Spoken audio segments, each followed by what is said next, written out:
अनासी तव्हां खे अहम ख़बर ॾींदासीं। टिकराटो वेझो लिंक रोड टुटी पवण सबबि बरसाती पाणी ॻोठनि तरफ़ वधण लॻो आहे। मक़ामी इंतज़ामिया गुम हुअण सबबि ॻोठाणा रोड खे लॻल खारो बंदि करण में रुधल आहिनि।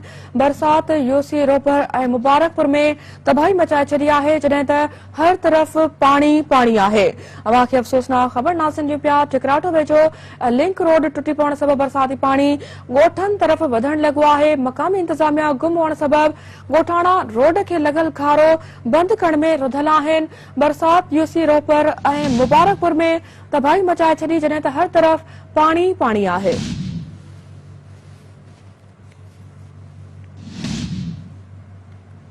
टिकराटो वेझो लिंक रोड टुटी पियो आहे। बरसाती पाणी ॻोठनि तरफ़ वधण लॻो आहे। मक़ामी इंतज़ामिया गुम हुअण सबबि ॻोठाणा रोड खे लॻल खारो बंदि करण में रुधल आहिनि। बरसात यूसी रोपर ऐं मुबारकपुर में तबाही मचाए छॾी, जॾहिं त हर तरफ़ पाणी पाणी आहे। टिकराटो वेझो लिंक रोड टुटी पवण सबबि बरसाती पाणी ॻोठनि तरफ़ वधण लॻो आहे। मक़ामी इंतज़ामिया गुम हुअण सबबि ॻोठाणा रोड खे लॻल खारो बंदि करण में रुधल आहिनि। बरसात यूसी रोपर ऐं मुबारकपुर में तबाही मचाए छॾी, जॾहिं त हर तरफ़ पाणी पाणी आहे। टिकराटो वेझो लिंक रोड टुटी पवण सबबि बरसाती पाणी ॻोठनि तरफ़ वधण लॻो आहे। इन हवाले सां तफ़सील लाइ राब्तो कयो आहे SNTV न्यूज़ रिपोर्टर मजीद महर सां। मजीद अपडेट कजो इन ख़बर जे हवाले सां। टिकराटो वेझो लिंक रोड टुटी पवण सबबि बरसाती पाणी जेको आहे उहो ॻोठनि तरफ़ वधण लॻो आहे। कहिड़ी कंडीशन आहे, अपडेट कजो नाज़रीन खे।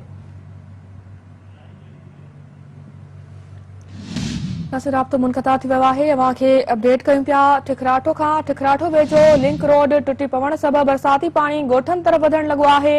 मक़ामी इंतज़ामिया गुम हुअण सबबि ॻोठाणा रोड खे लॻल खारो बंदि करण में रुधल आहिनि। राब्तो बहाल थी चुको आहे मजीद सां। मजीद अपडेट कजो न ख़बर जे हवाले सां पाणी ॻोठनि तरफ़ वधे पियो। जी बिल्कुल, ये टिकराटो लॻा आहे। अकलकोट लिंक रोड जेको बरसाती पाणी जे ज़ोर पवण सबबि टुटी पियो आहे। उनमें जेके बरसाती पाणी जेको हिन वक़्तु आहे ॻोठनि ॾांहुं वधण लॻो आहे, जंहिंमें ॻोठ फेसोड़ो, गागनाऊ, नओं आबाद ऐं ॿिया ॻोठ जेके आहिनि ओॾे जेको पाणी आहे उहो बरसाती जेको ऐं नाले वारी कार ऐं जेको बोझ मंदरु ॾेई रहियो आहे उहो वधी रहियो आहे।